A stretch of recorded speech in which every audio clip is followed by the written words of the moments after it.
This evening, we are honored to welcome Arthur Milnes as our guest speaker. Arthur Milnes is a journalist, author, historian, and former speechwriter for Canadian premiers and prime ministers.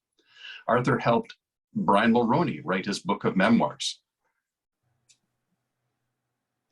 I'm not sure if you're able to see this. Arthur is also a big fan of Jimmy Carter, visiting the past president at his home in Plains, Georgia countless times, and even having the former president and the first lady stay with him at his home in Kingston. Arthur released a new book earlier this year to mark the former president's 98th birthday, 98 Reasons to Thank Jimmy Carter. I really want to tell you the top reasons with Canadian connections, but that might steal from Arthur's presentation. I will tell you, however, that one of the reasons might be connected to the man who wrote the glowing review on the back cover, Ottawa's own Dan Aykroyd. Sometimes when the stories of our past are told, legend and fact get intermingled a bit. Examples from our area's history include the tales that are told and retold about the fabled figures of early Bytown, like Mother McGinty and Joseph Montferrand, Big Joe Muffera. We do try our best, but sometimes our exuberance might lead us to scramble some important details. Did Jimmy Carter's role in Chalk River expose him and others to great danger? Yes, it did. Did the future president's experience in Chalk River have a profound impact on the rest of Jimmy Carter's life? Absolutely, including during crucial situations he would face in the White House.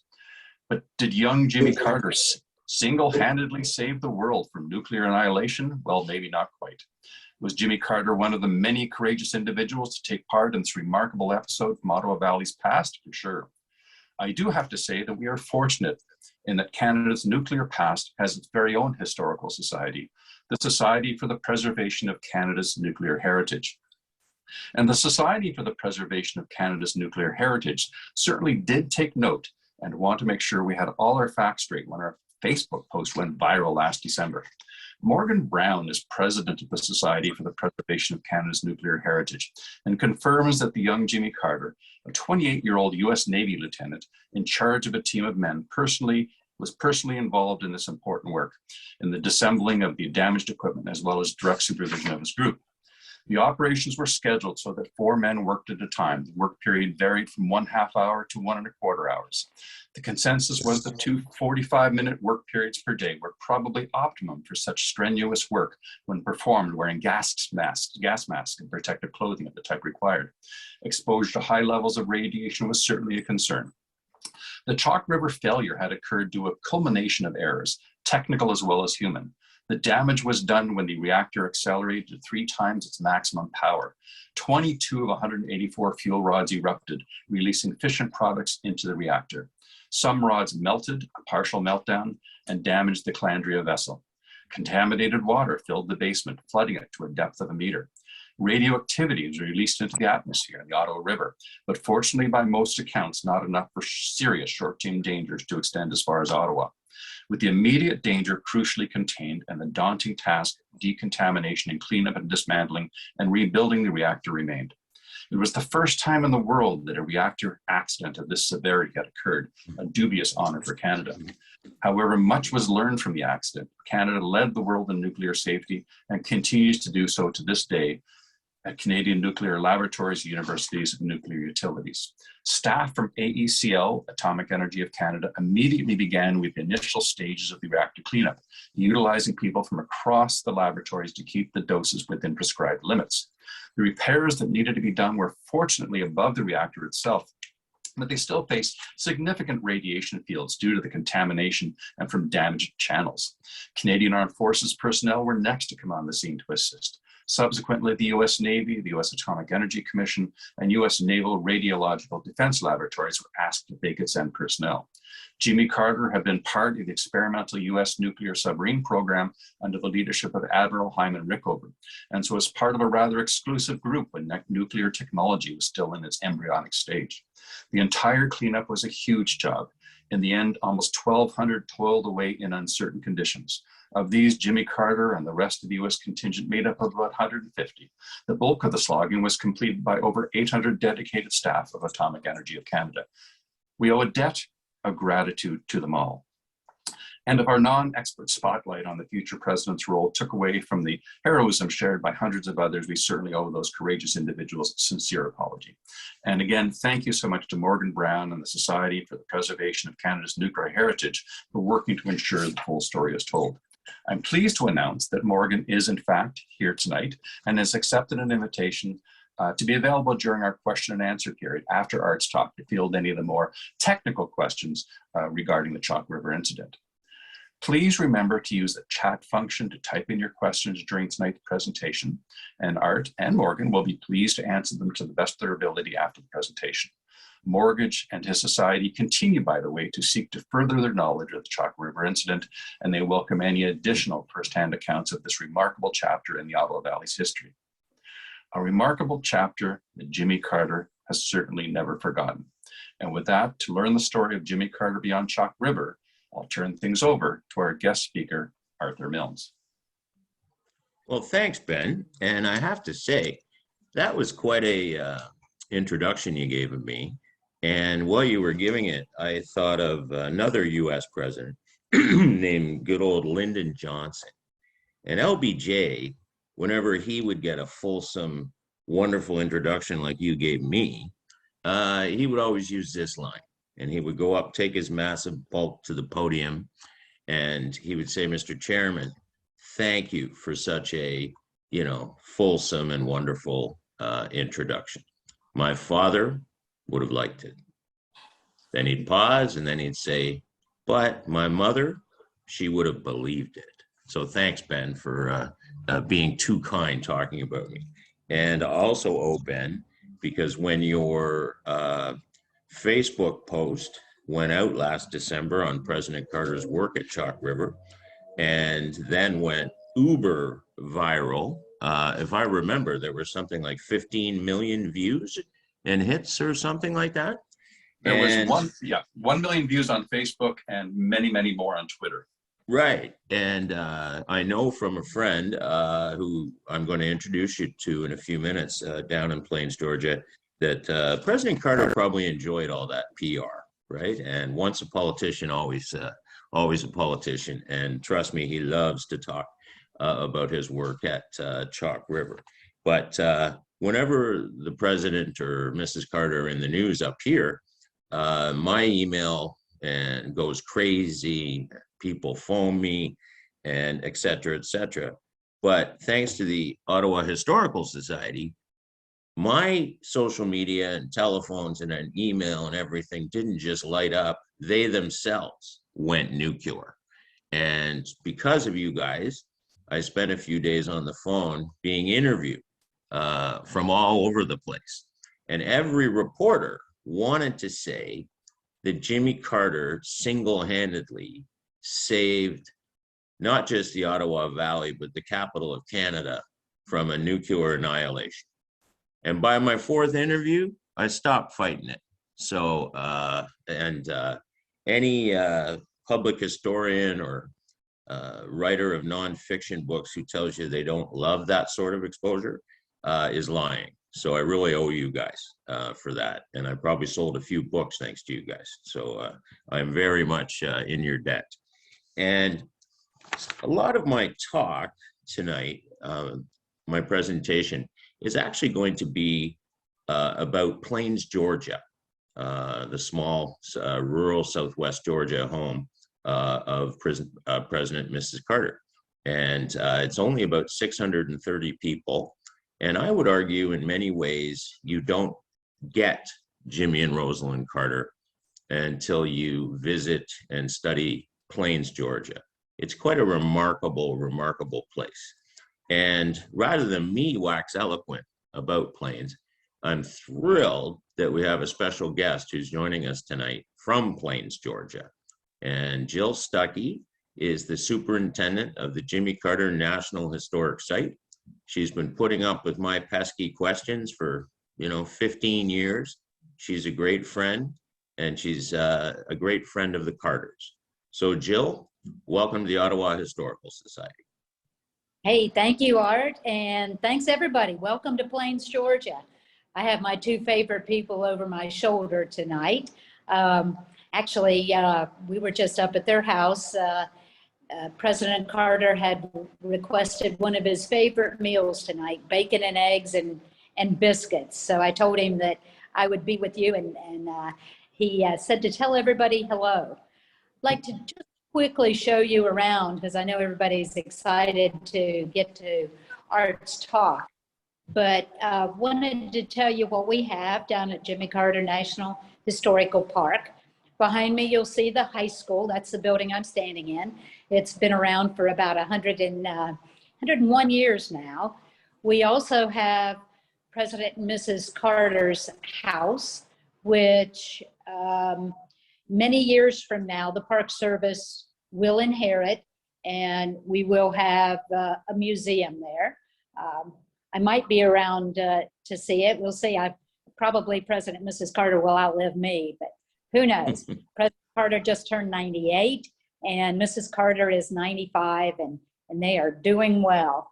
Let me walk around a little bit, show you what we have here. We have a wonderful gift shop, and you can actually order online. But we're going to walk through. This is the principal's office, which President Carter only visited once, and Rosalind never did visit in her time going to school here. We redid this museum a few years ago, and some of you may know, I know Art does, that President Carter can be a micromanager. And he was very instrumental in everything we have here. One of the things he wanted to let people know about is the differences in schools, from the Black children that went to school to the white children.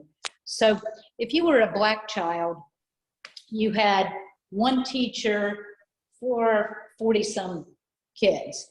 If you were a white child, you had one teacher for about 8 children.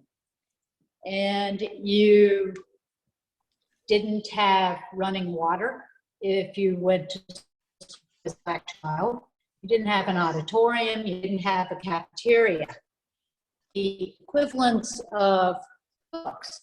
If you were a Black child, you had the equivalent of about 1 book in your library.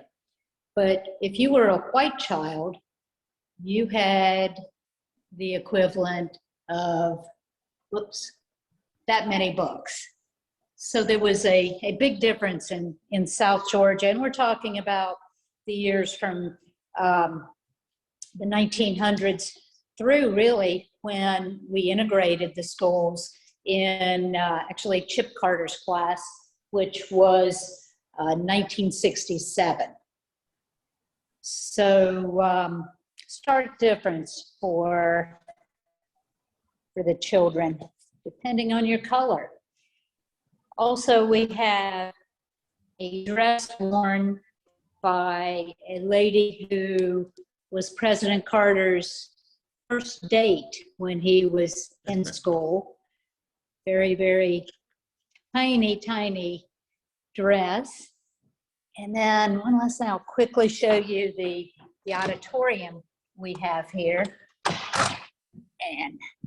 And if you'd like, we have a video in the, hopefully it's going to be in the chat of a really good tour. So I encourage you after this presentation to look at the tours on the chat page. It's a YouTube link. So Art, I'll send it back to you. Okay, thanks a lot, Jill, and please give my love and Allison's love to President and Mrs. Carter. Will do. Thank you. Okay, thanks, Jill. One stop, I've been to Plains probably 25, 30 times, my poor wife. And I always joke, no, we're not going to Paris this year, honey, we're going to Plains. And one stop I always make that I find so inspirational is the public housing unit in Plains. And Plains had a public housing unit still in use, just like the large American cities. And in the 50s, when President Carter left the Navy to come home and run his father's business after his dad passed, they had no money and they had to live in public housing. And I find that an incredible inspirational story of going from public housing all the way to the White House. And I wanted to say, Jill had shown that display. That display about segregated education, I've found one of the most powerful museum displays I've ever seen. And I just don't want, our American friends to think we're, being all high and mighty. But we have our own issues, and we're working on reconciliation with our Native people. But I felt it was important for Jill to show that display, just because in one display, it seems to sum things up. It was quite remarkable when I first saw it. And President Carter will always talk about, he actually grew up and was raised by a Black woman, and his friends were all Black. He lived outside of Plains, actually.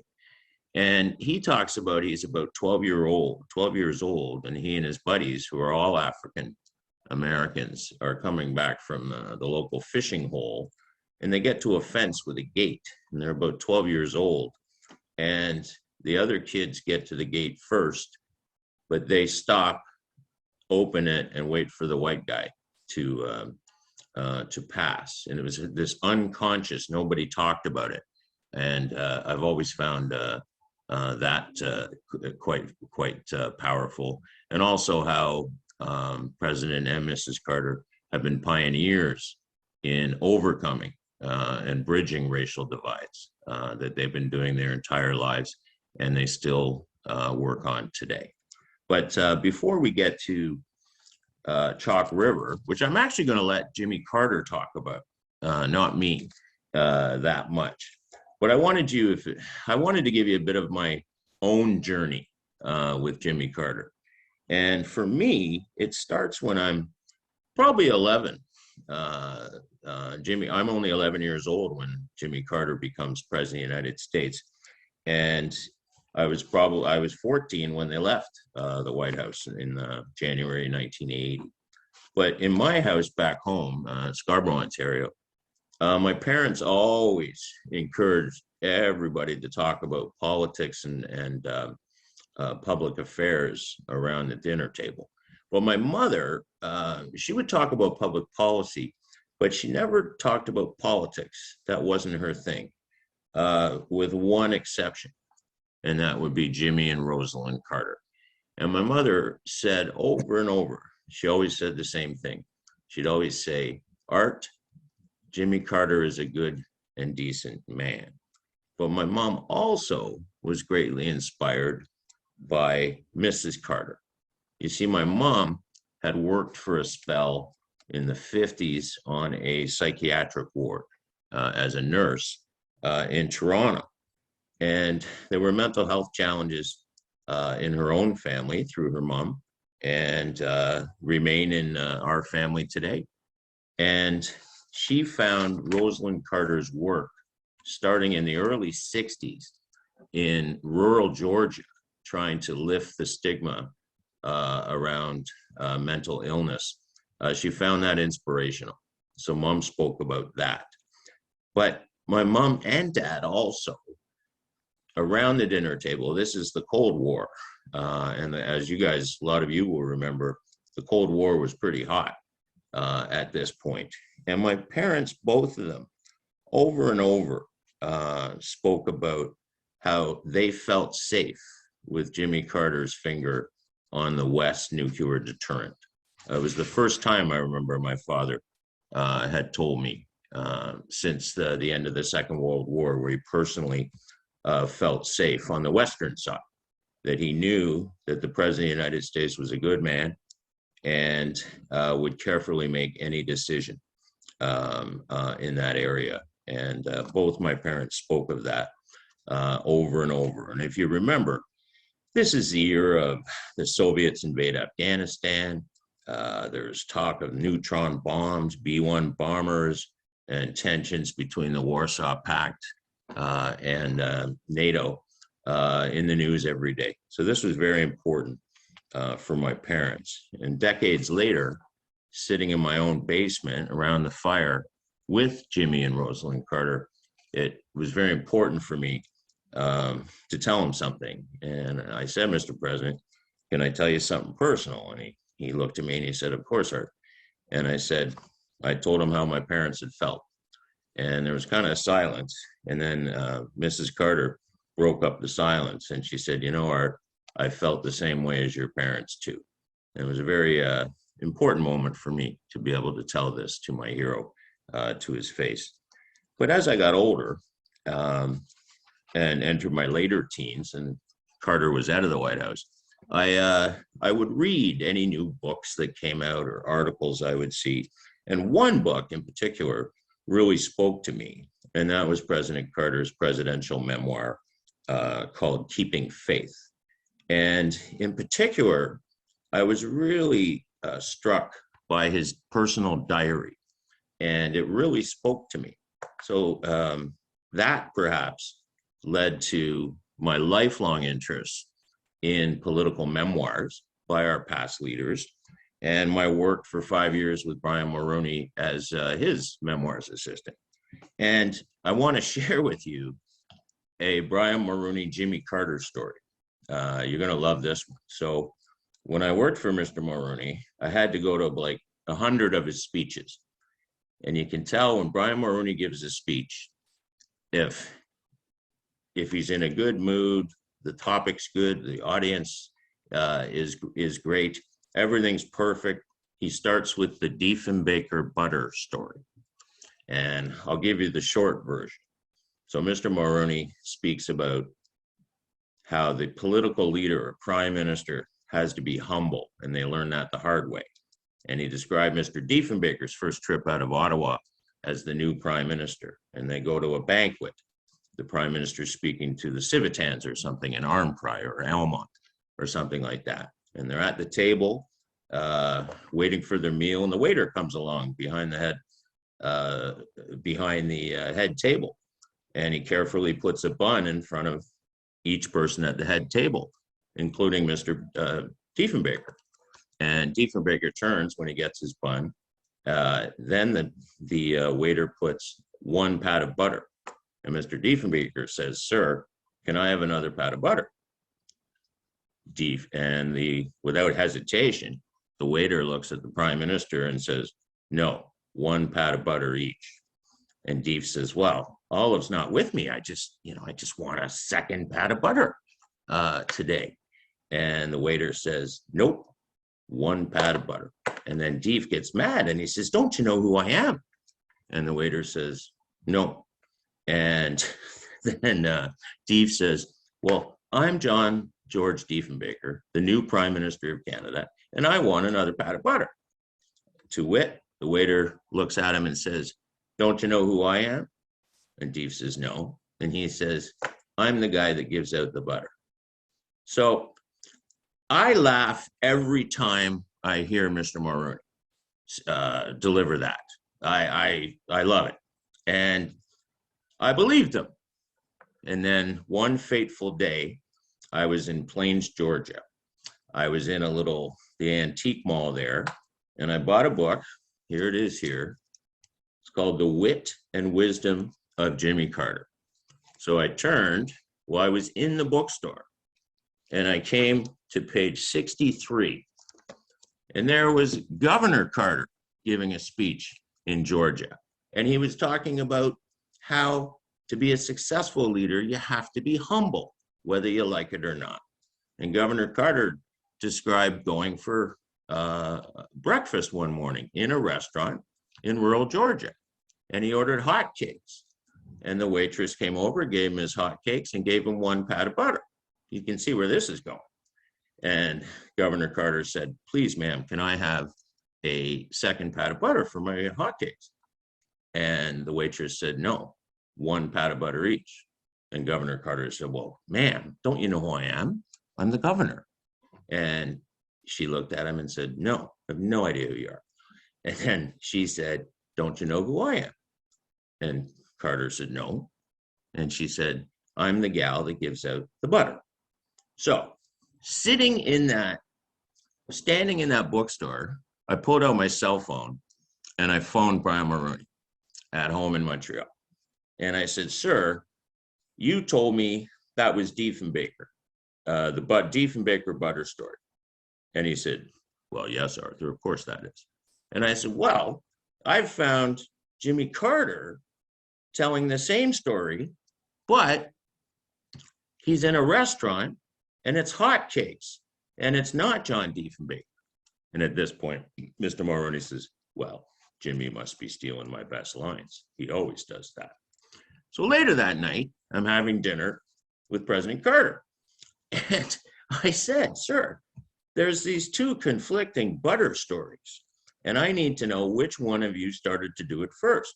And I wish I could do President Carter's Southern accent, but I can't. I can do Mr. Mulroney's a little easier. But President Carter looked at me and he said, oh, no, you got to watch those Irish guys. He stole that story from me.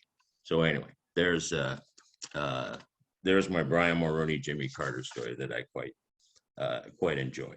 But my interest in Carter continued on, and I became a rookie reporter at the Pembroke Observer, near, of course, Chalk River and Deep River. And with my interest, I zeroed in on the fact there wasn't much written about it that I was aware of a future president, my hero, right in the Ottawa Valley, working on our AECL reactor at Chalk River. So I wrote to the Carter Center, I phoned, I asked for interviews, and I never got them. And the thing you need to know about me is if you tell me I can't have an interview, I get more interested. So 2002 or so, I was reading the New York Times on a Sunday, and it described how President Carter taught Sunday school every week, and then you could meet him after the Sunday school lesson. So about a half an hour later, I had a return trip to Atlanta the following Sunday. I flew to Atlanta, rented a car, drove the 3 hours to Plains, and I went to Sunday school with Jimmy Carter. And yeah, you get to meet him afterwards. So I started to go down once a year. And pretty soon, every year, he would give me an interview, or we would have dinner or go to lunch. And I never asked him a single question, anything to do with American politics, nothing like that. I figured that Jimmy Carter has been interviewed 25,000 times in his life. And if he wants to talk about the Iraq War or American foreign policy, there's people a lot bigger than me he could discuss that with in the media. So I kept always my questions to Canada-American relations and his incredibly positive friendships with Pierre Elliott Trudeau and Joe Clark, the two prime ministers whose service coincided with his. And then years later, I was working for Tom Axworthy at Queen's University, and we decided to prepare a uniquely Canadian tribute book to President Carter. President Carter agreed to write the foreword. And then, unbelievably, he said, well, why don't you bring a bunch of Canadians down here to Plains and we'll launch it. So about 100 of us went down. At that point, the Carters started to call me the Plains, Georgia honorary Canadian tourism rep. And about 100 of us were there. And I remember joking, saying that there were so many Canadians in this tiny place that probably a road hockey game. Road hockey games would be breaking out all over Georgia. But President Carter spoke at the book launch, and you folks would be the only ones besides the group there that day who ever heard this. And like I said, rather than have me talk about Jimmy Carter at Chalk River, I'd like to play you a bit of the speech he gave that day to a bunch of Canadians about his work at Chalk River. If Lynn, you could play that away.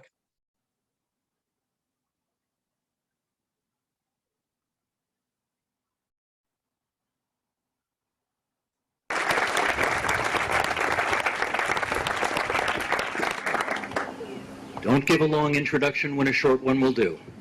Ladies and gentlemen, the 39th President of the United States, James Earl Carter.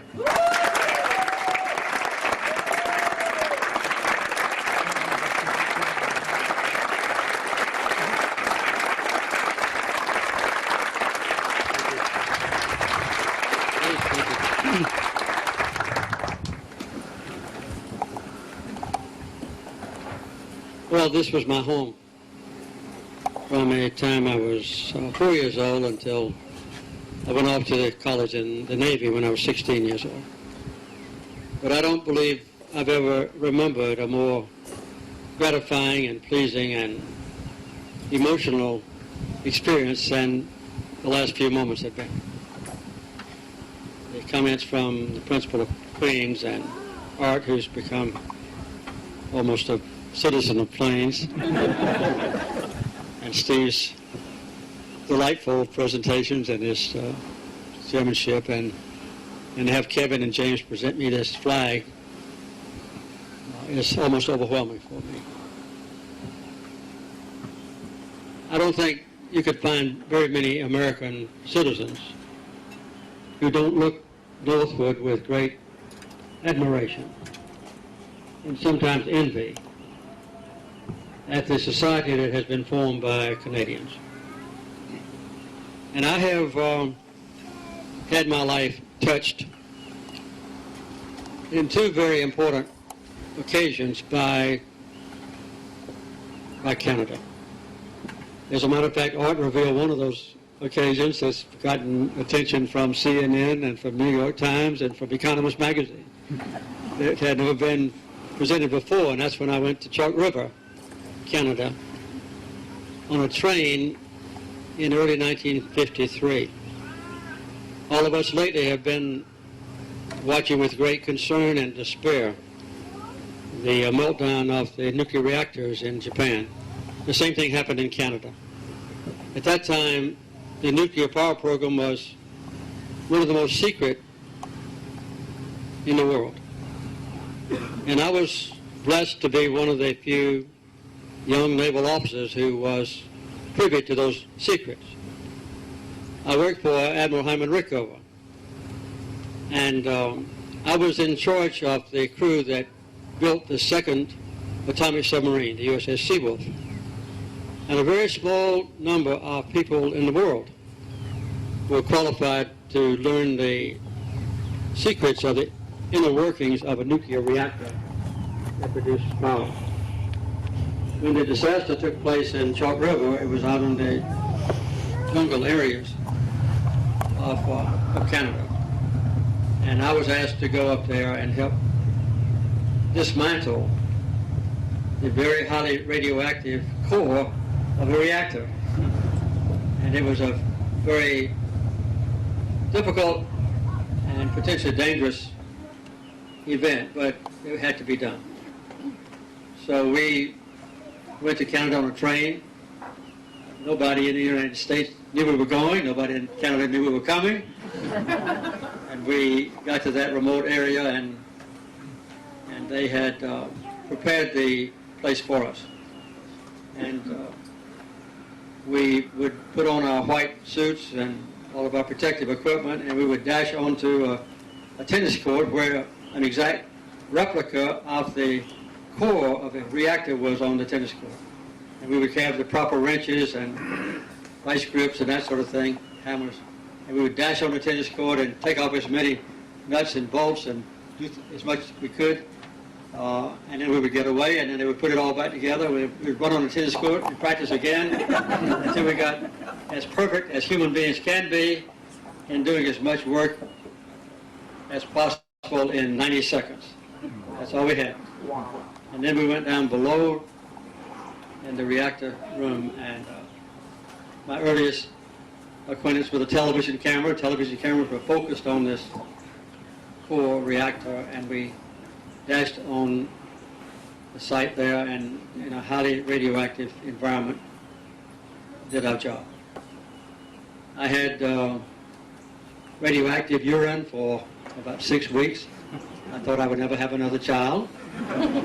That Amy came later, so you can answer these. But it was an indication, even in my early life, of the remarkably close ties that exist between every Canadian citizen and every citizen in the United States of America. Many years later, Okay, we can when I stop was that President now. of the United Lynn. States, all the way through. Thanks, Lynn. So yeah, I like I've said a couple of times, I thought you would prefer to hear President Carter talk about it than speak about it than I did. He loves to speak about it. And I think, I can't speak for him, but he would have loved all the press you got him last December, folks. So I was very proud to have played a small role in President Carter being able to discuss that in front of a large group of Canadians.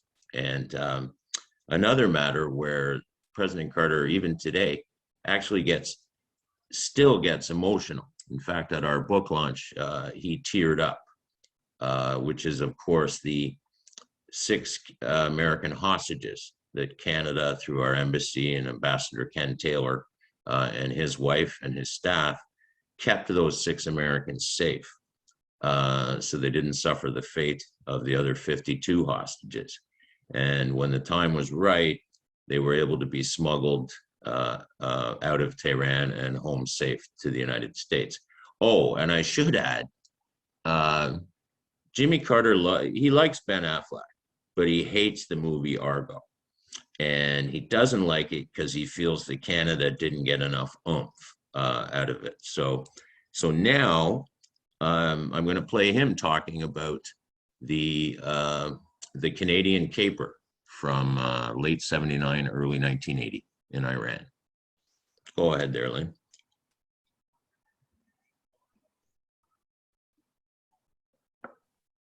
I don't have that art.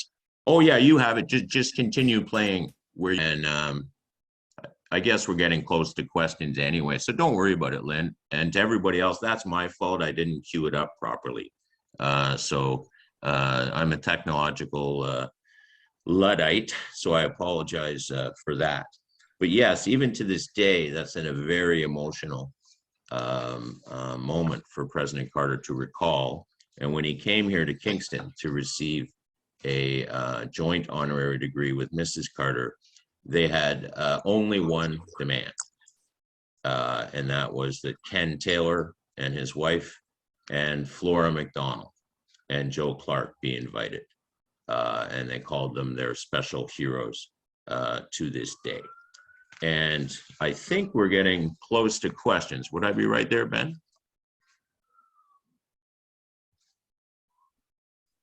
We haven't got any, Ben, you're on mute.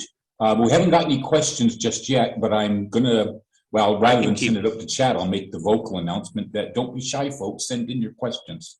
Because I can continue. Yeah, for now, continue, Arthur, and then, yeah, because I just Sure. made the announcement now for questions to give people a chance to. Okay, so this is just fun stuff, but it was quite an honor for my wife and I when President and Mrs. Carter confirmed that they would be coming to Kingston. I phoned the president and I said, why don't you stay with us? And he said, oh my God, that would be so nice. Because you picture a public life like that, you're just sick of hotels. And I said, the only rule is there is no rules. The dress code's jeans, and there'll be no mucky mucks from the university attending. We'll just get you to the university on time the next morning. So President Carter agreed. And then later that day, my wife got home from work and she came in the door and I said, Allison, good news. President and Mrs. Carter are coming to Kingston. And Allison started to go up the stairs. And she said, that's great. We'll be able to see them. And then she got about halfway up and she turned around, waved her finger at me and said, you better not have asked them to stay here. And I said, well, it might have come up. So it was quite a mad scramble, cleaning and cleaning and cleaning. And the president had mentioned he comes with baggage, and that he meant the Secret Service. So it was quite an event in our neighborhood. But one of the most fun things was ahead of the visit. Some of us are of the age, we might remember that it was Dan Aykroyd of Ottawa and Kingston who played Jimmy Carter on Saturday Night Live back in the day when Carter was president. So I contacted Mr. Aykroyd and I said, hey, I'm hosting Jimmy Carter over to my house for dinner on said date. If you want to send some of your famous Dan Aykroyd wine, please do. So on the day of the visit, there was a knock at the door and there was this guy there in ripped jeans and stuff. And he said, are you Arthur? I said, yes, I am. And he said, Dan Aykroyd sent me, come on out to the car. So he popped open the trunk and handed me a full case of Dan Aykroyd's red wine. And he grabbed the full case of Dan Aykroyd's Skullhead vodka as gifts for the Carters. So at dinner, I was pouring the wine and I said, Mr. President, I need you to know that I thought you'd like to know that Dan Aykroyd, who lives in Kingston half the year, he sent the wine that we can, that I'm serving you for dinner. And President Carter looked at me and he said, Dan Aykroyd? I said, yes, sir. And he said, from Saturday Night Live? I said, yes, sir. So President Carter held up his glass of wine and said, I've earned this wine. So it was quite an experience. Art, you mentioned that this was the latest book that you came out with, 98 Reasons to Hate Credit. And Dan Aykroyd actually wrote the review on the back of it. Exactly. And I was quite thrilled to do that because one of the great things about the fact the Carters have been with us so long is they've lived to see reappraisals. And here he is with my book on his birthday 2 weeks ago or 3 weeks ago. And Jill Stuckey took that picture for me, which I treasure. But it's been wonderful to watch in recent years how there's been so many reappraisals now. And the one thing, if you want to get Jimmy Carter mad, tell him he's a great ex-president. He believes, and I agree with him, that the priorities that he's famous for in many ways as an ex-president were things he started to work on when he was president. So in a much different bully pulpit, he's continued his presidency that way. And we all are aware of all the good works of the Carter Center and President and Mrs. Carter. But we're now getting positive reappraisals of his presidency itself. For example, deregulating trucking. They figure that's created 500,000 or 600,000 American jobs, and also cut the shipping costs for consumers 30%. My favorite that young people love, he single-handedly created the American craft brewing industry. When he was told there was a Depression era regulation that said you couldn't sell your beer you made, he said that's stupid.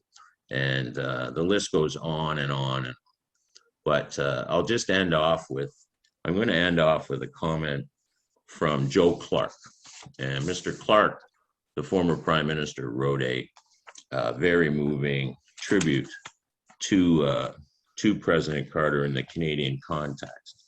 And Mr. Clark, and this is Joe Clark talking, Canada's advantage with Jimmy Carter was in the way he saw the world, which was broadly similar to the international goals which most Canadians supported for at least 60 years. That consonance of view was true generally during his presidency, but became even more clear in his conduct and priorities as a groundbreaking former president.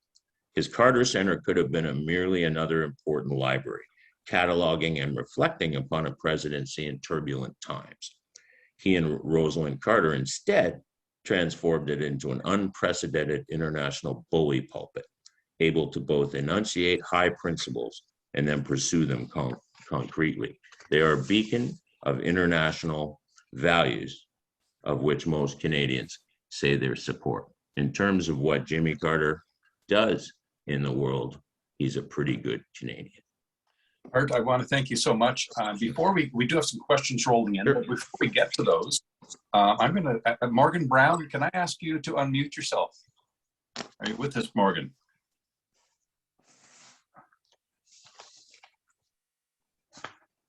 Yes, Morgan I'm Brown? with you. Excellent. So Morgan, I've invited Morgan to join us this evening. As I mentioned in my introduction, he's the president of the Society for the Preservation of Canada's Nuclear Heritage. So basically the counterpart of our own historical society for Canada's nuclear heritage.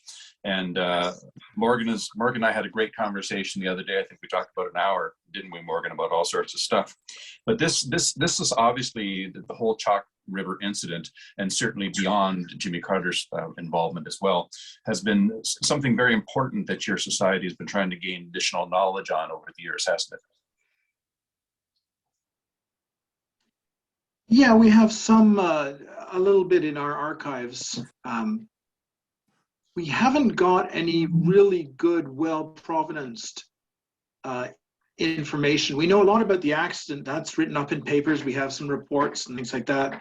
The whole business about Jimmy Carter is really, very little is known.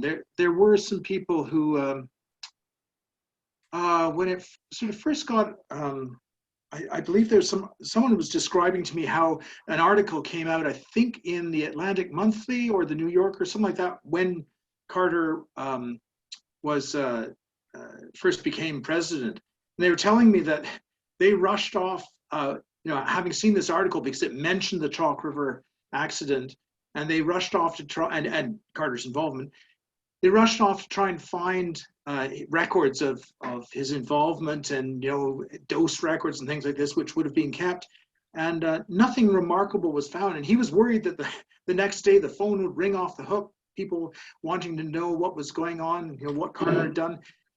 There's no interest at all, apparently. So he was actually much relieved about it. Now, there's one question that's come up here, Morgan, and maybe I'll let you feel that. They asked, did they already have a replica of the reactor ready in the event of an emergency, or did they have to make the whole replica for practice when the accident happened? Do you happen to be familiar with that? I've actually looked to see what they had in terms of replica equipment, so to speak. No, I would highly doubt they would have anything. They might have had a few components for learning or teaching purposes or something to that effect. Certainly not a replica of the reactor to work on. They did have models made of the reactor. We've got two of them in our collection in Deep River. But I'm not sure when those were actually built. So the description, in Carter's description of working on a replica at the side, I'm not surprised that they actually, not so much replica as part of, I think it was the upper headers that he was involved with, or the lower headers, so to speak, sort of where some of the plumbing comes in and attaches to the fuel channels. They may have made up some fairly quick replicas of just small parts of the reactor.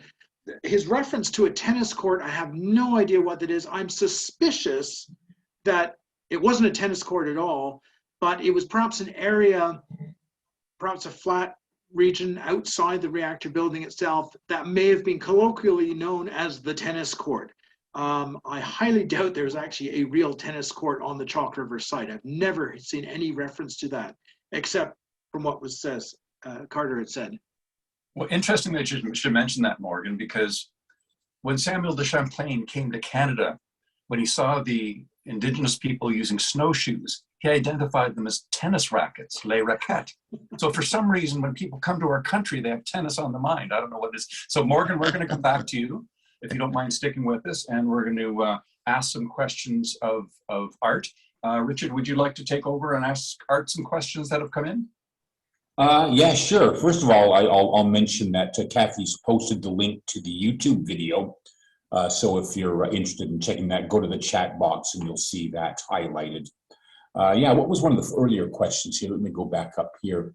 Yeah, a great presentation from Jason. He says, do you think President Carter's views on nuclear energy has evolved since his incident at Chalk River? Interesting. A close friend of his, Dr. Peter Bourne, has spoken about how just the experience, both with the USS Seawolf, the nuclear sub and reactor he was working on, combined with Chalk River left him with a profound understanding of both the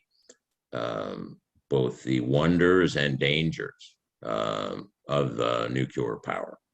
And of course, as president, he's president when the 3 Mile Island incident takes place, and he famously visited the control room. He's a man not scared of nuclear power. As governor of Georgia, he advanced it, and so that would be my comment there on that, and his views. One of the I don't want to leave an impression that because of Chalk River he signed SALT II with the Soviets or anything like that. But I think we're all aware of President Carter's lifelong quest for peace. But again, he was also one of the few presidents up until then that when he was sworn in, he demanded the full briefings, entire briefings on what his role would be as the president in case of a nuclear attack and any response. And he also, and you won't believe this, seems unbelievable today, but before that, no U.S. vice president had ever received those briefings. And President Carter made sure that Vice President Mondale was totally a part of all those things. Art, I believe there was also a nuclear defense program that President Carter had to make a decision on during his time in the White House. Yeah, it was a neutron bomb. And what decision did he make? Which he didn't proceed with. Yeah. So and I guess it's not so much a fear of nuclear power, but a respect for it. Respect, yeah, that's a better word. You're right. Gained, yeah. Yeah, someone else did ask a question on that, as you mentioned. How did the president's experience at Chalk River affect his handling at 3 Mile Island? We have somebody who asked whether Jimmy Carter ever returned to Chalk River. Oh, good question. I don't think so. I'm almost 100% sure the answer would be no to that. I think in all the times I've spoken with him about Chalk River and Canada generally, that might have come up, but I honestly don't know. Certainly anybody who had that kind of exposure to radiation, and I think Morgan will probably confirm that there's quite a few people who've had some exposure to radiation in their lifetimes in the industry. It may linger with you for the rest of your life. And we do have a question about that as well. Ironically, the gentleman's lived to almost 100, which is almost an endorsement for radiation exposure. But do you know, other than the several weeks that radiation was still in his urine, has Carter reported any effects of radiation through his life? Not that I'm aware of, but we all know his incredible. He was in his 90s when he beat brain cancer. Remarkable health. So no, I can't connect it to radiation in any way. But no, nothing that I would be aware of. No. Richard, we have some questions that maybe we'll direct towards Morgan. Here's 4 questions, and you may or may not have these answers. How much body dose would Jimmy Carter have picked up? What was the root cause of the accident? What was the higher dose recorded during the cleanup? And what was his tritium take-up, assuming a heavy water moderator? I guess you don't have specific information on Jimmy Carter, but maybe you'd have general information that would be helpful. Yes, certainly, no, we wouldn't have specific information. That would actually be classified sort of personal information. Yeah. It wouldn't be open to me at all. We have a memo written, essentially a work report back to the United States, I'm assuming. We don't have to whom this memo was written, but it simply describes the work done here. I noticed someone was asking how long was he here? Probably about a week. It doesn't detail that. He was in charge of, I think, 12 men, and they did operate. I think each would probably go about 45 minutes each per day or twice a day. I'm not sure quite on that. Their doses We're in the order of, over the course of a week, we're probably in the order of, on average for that group, of I think 50 Americans in this particular memo was describing. On average, their dose would have been in 1 week about, I think, 3 or 4 times the annual dose of an average person living in Canada. It was not a particularly high dose. It was not particularly dangerous. In fact, not dangerous at all, I would argue, because it was well below what's known as the sort of threshold where you'd expect to see any changes whatsoever, deleterious or not. So he probably didn't get much of a dose. If yes, you could have detected if he had a tritium uptake. Yeah, it comes out in your pee, and I'm sure they would have measured it just to see what his dose would have been. Certainly, he mentioned something to the effect that he said the Canadians didn't know the Americans were coming. Actually, they certainly did. They were invited up here by AECL, as far as I can gather. If you could see the video, of that, it was a joke. Oh, okay. Yeah. Okay, fine. Yeah, I wasn't quite sure what was meant there, because certainly the staff, it was mainly the staff at ACL who were used for the cleanup. In fact, they dragged people, people like me, a research engineer sitting in my office, they would have dragged me in and said, okay, here's a mop, go clean that up, or tighten this or undo this. And for a short period, because it was fairly high fields in certain areas. And then I would have had my dose for the month or for the quarter or something to that effect, after having done some kind of work. And so they were rotating through the staff at the site, and the people there had reached their dose limits for that time period. And so they did want to have more staff, and there was interest by the military, both here and in America. No one had dealt with a nuclear accident with that level of contamination before. There had been radiological incidents, of course, previous to that, but this was the first real, what we call a severe accident in a reactor. So the militaries of both countries did actually want to gain some expertise or some knowledge about cleanup, decontamination work. So they were actually, it wasn't just a case of, oh, shucks, we better go help them. It was also, we want to learn something from it. And importantly, the NRX reactor, which was one of the largest in the world and actually had some very good capabilities for the time, exceeding most American reactors, we were irradiating some fuel for the Americans for their submarine program. And Rickover wanted that program back on track as soon as possible. And here we'd had a rather nasty accident. The accident was over in 90 seconds, but then the cleanup had to take place. So Rickover wanted that program back in place. And so it took, they amazingly, they cleaned things up, removed the radioactive core, they removed the fuel, but still things were contaminated, and they removed things remotely and replaced the main vessel of the reactor and had it operating within 14 months, which to me is just astoundingly fast. How fast things were done. It was just amazing what they could do. We couldn't do it today, not in that time. This picture, Morgan, I believe, is the reactor a few years later. Is that correct? It looks like it. But it would have been rather similar, I guess? Yeah, that looks like NRX, yeah.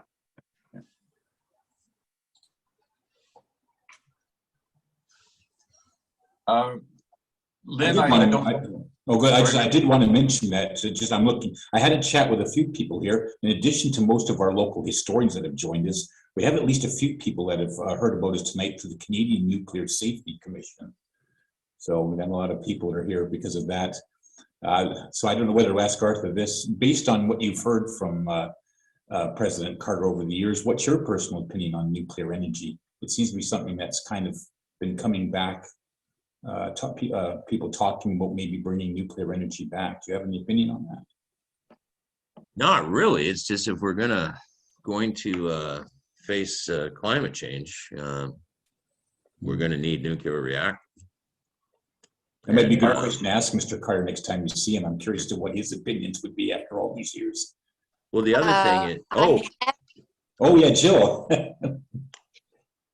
Go ahead, Jill. Yeah, he and I have had several discussions on this, and he is very much in favor of nuclear energy and thinks it's one of the best sources. I mean, there's no free source. There's bad sides to everything, but he thinks this is something that should be explored further and used. Jill, I want to thank you so much for participating with us tonight. It's fantastic, and the idea that we could at least get secondhand greetings from the Carters for our own humble Historical Society of Ottawa is fantastic as well. Is there anything else that you wanted to add this evening? No, you know, it's such an honor to get to be with the Carters day in and day out, and to this day, they are so madly in love. I wanted to mention that when I showed the auditorium earlier, that's where they had their 75th wedding anniversary last year. They've been married 76 years. Sunday, I was in their house sitting with them, and Rosalind came into the room, and the first thing she did was turn to Jimmy and give him a big kiss, greeting him for the morning. So after 76 years of marriage, they're as much in love today as they were 76 years ago. It's an honor to get to be around them. Again, thank you so much, Jill. Now, Art, there was a bit in the clip that might have passed people by. I believe Jimmy Carter referred to Chalk River, which is almost a suburb of Ottawa, as in the jungle. Yes, I always like that. Well, I guess coming up from, I don't know what route they took, but if they got them right out into the Chalk River area, they would have thought it was the wilds of Canada, would they not? Well, they were off the 401, which of course wasn't built at the time. Lynn, any chance of queuing up that the rest of that video? I'll just ask you that as we prattle on here a little bit. Yes, I can bring it up again if you like. Yeah, give it a try while we prattle on. In the meantime, we do have one more question here that's just come in. Might work for Arthur either or for Jill again. Did President Carter's musical tastes and friendships continue into his later life?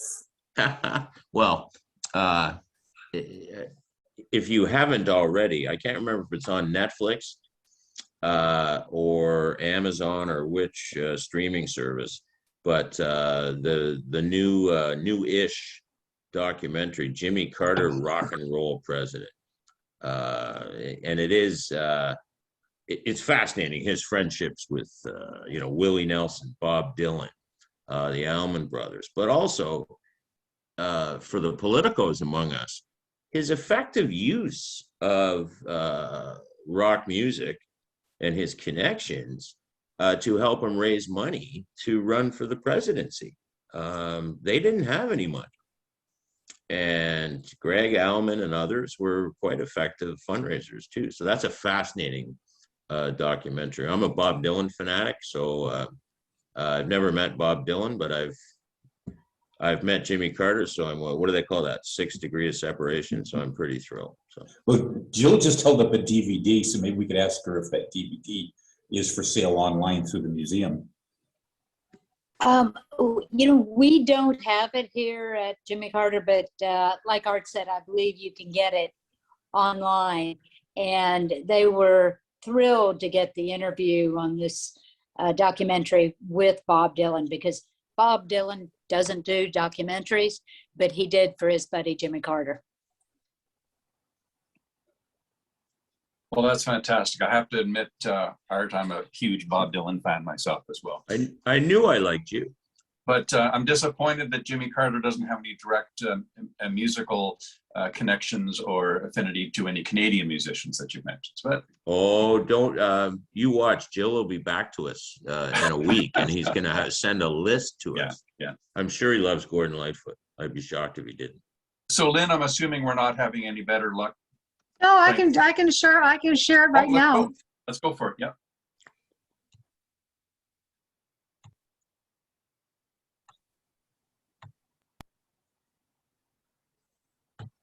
When the so-called Canadian Caper occurred, the Canadian Parliament went into secret session for the first time in more than 30 years. to vote at the highest level that Canada could help protect 6 of my hostages who were hiding in Iran. And those 6 hostages went into the Canadian embassy and were protected for a long time. And eventually, on the right moment, I agreed, and the Canadian Prime Minister agreed, that they should be evacuated from Iran, pretending to be not related to the United States at all. And they pretended to be Canadians, and they got out safely. But one of the interesting things that happened was we had some support personnel there, and on the way, they pretended to be a television crew. And one of them, they all had false passports, German passports. And one of them came out, and he had his first name and then an H, and then his last name. And when he got to the place where his credentials were examined, they said this is not a good passport because Germans never use an initial in their middle names. They always have all their names spelled out. And he was a very fast-thinking member of our CIA. He said, well, my middle name is Hitler.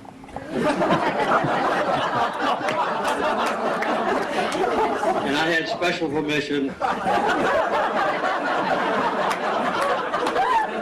not to use my name. So they waved it through.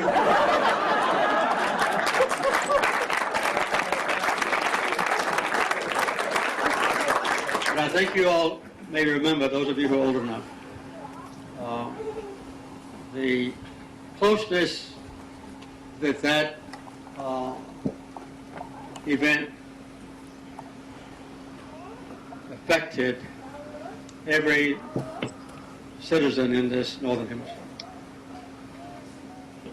When, without having to do so, the entire Canadian embassy staff and your own government, all the way up to the Prime Minister, put themselves in political and sometimes physical danger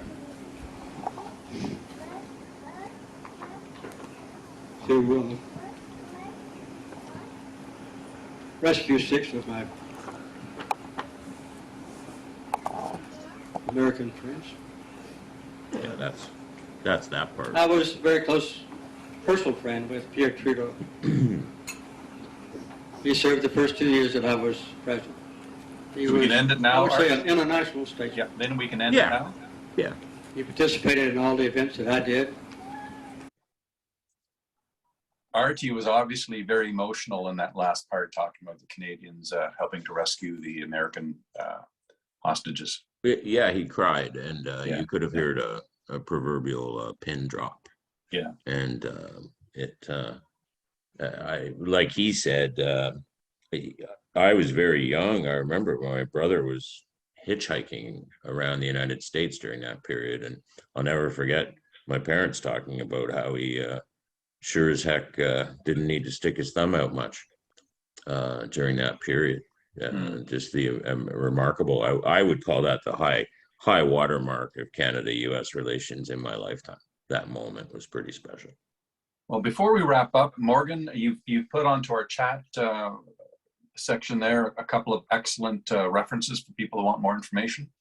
Is there anything else you wanted to add this evening, Morgan?